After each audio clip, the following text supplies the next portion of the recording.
नमस्कार दोस्तों, कलयुग के चमत्कार संतों की वाणी में आप सबका स्वागत है। दोस्तों, हमने पहले पार्ट में बताया था कि अमावस्या तिथि कब से कब शुरू हो रही है, किस दिन है, इस दिन पूजा का क्या मुहूर्त रहेगा, इस दिन हम श्राद्ध, पिंडदान, तर्पण कैसे करें, इस दिन हमें पीपल के पेड़ की पूजा करनी चाहिए, यथाशक्ति ब्राह्मणों को दान देना चाहिए, पंचबली कर्म अवश्य करना चाहिए।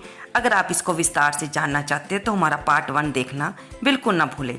अब हम इस पार्ट 2 में आपको इस दिन जिन लोगों ने व्रत रखा है उनके लिए अमावस्या की व्रत कथा लाई हैं, इसलिए कृपया इसे अवश्य सुनें।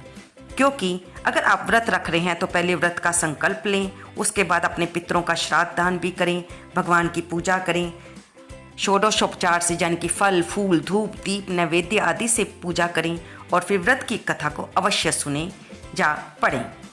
हम आपके लिए इसलिए इसी वीडियो में अमावस्या की व्रत कथा लाए हैं। एक नगर में गरीब ब्राह्मण परिवार रहता था। उनके घर में एक बेटी थी जो बहुत ही सुंदर थी, लेकिन उसका विवाह नहीं हो रहा था।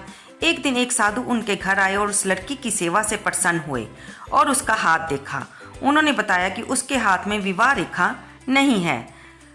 ये जानकर बेटी के माता पिता ने साधु महाराज से पूछा, उनसे प्रार्थना की कि कृपया उन्हें बताइए कि कैसे वे अपनी बेटी का विवाह कराएं और वह सदा सुहागन रहे। तब साधु महाराज ने कहा कि एक गांव में सोना धोबन रहती है। यदि ये कन्या उसकी सेवा करे और वह इसके विवाह के समय अपनी मांग से सिंदूर इसको लगा दे तो इसका वैधव्य योग दूर हो जाएगा।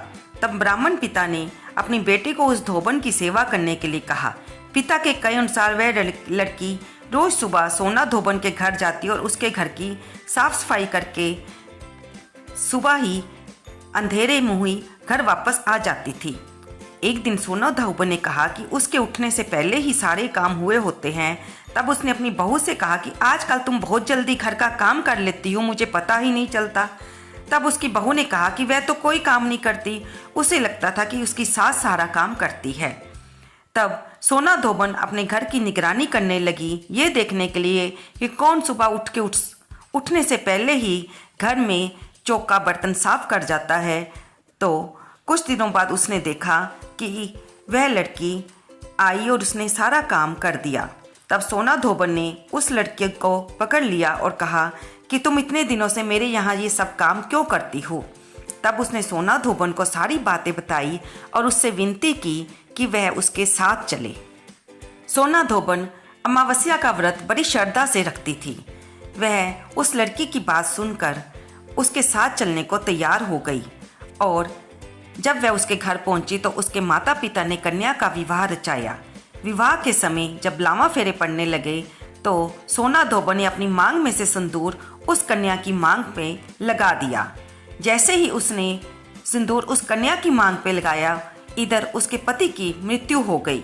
सोना धोबन अपनी बहू को ये कहकर गई थी कि चाहे कुछ भी हो जाए, अगर मेरे पति को अस्वस्थता घेर ले या कुछ भी हो जाए तो इसका ध्यान रखना और मेरे आने तक इसके शरीर को कुछ भी ना होने देना, क्योंकि वह काफ़ी दिनों से बीमार चल रहा था।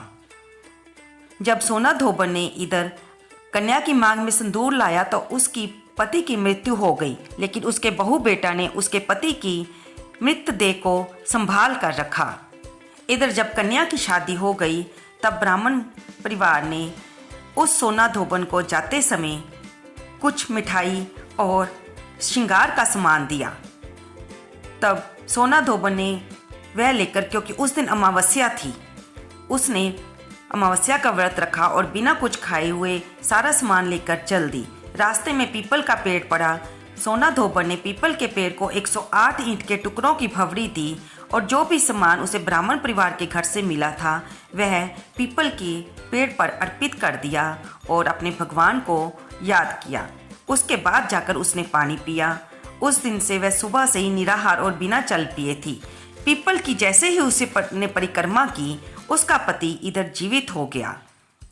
और तब से जब बाकी औरतों को भी इस अमावस्या के व्रत की महत्वता का पता चला, तब से उन्होंने भी इस अमावस्या के व्रत को रखना शुरू कर दिया।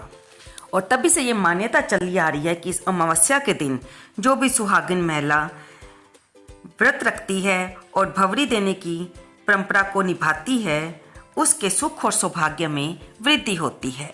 दोस्तों, अगर आप भी ये व्रत रख रही हैं तो इस दिन बहुत ही पवित्र दिन है, क्योंकि इस दिन सर्वप्रीत अमावस्या है, यानी कि 14 अक्टूबर को दिन शनिवार, शनि अमावस्या के साथ साथ ये जो सर्वपितृ अमावस्या है जो कि हमारे पितरों को समर्पित होती है, इस अमावस्या का महत्व और भी ज़्यादा बढ़ जाता है। इस दिन आप अपने पितरों का भी श्राद्ध करते हैं तो पितर भी प्रसन्न होते हैं कि उनके परिवारजनों ने उनको तृप्त किया है। और अगर आप उस पर व्रत भी रख रहे हैं तो इससे आपके सुख और सौभाग्य में बहुत वृद्धि होती है और पितर भी इस दिन अपने लोक को जाते हुए आपको आशीर्वाद देकर जाते हैं। तो आपको ये जानकारी कैसी लगी, कृपया इसे लाइक करें, शेयर करें और कमेंट बॉक्स में जय विष्णु भगवान लिखना ना भूलें। धन्यवाद दोस्तों।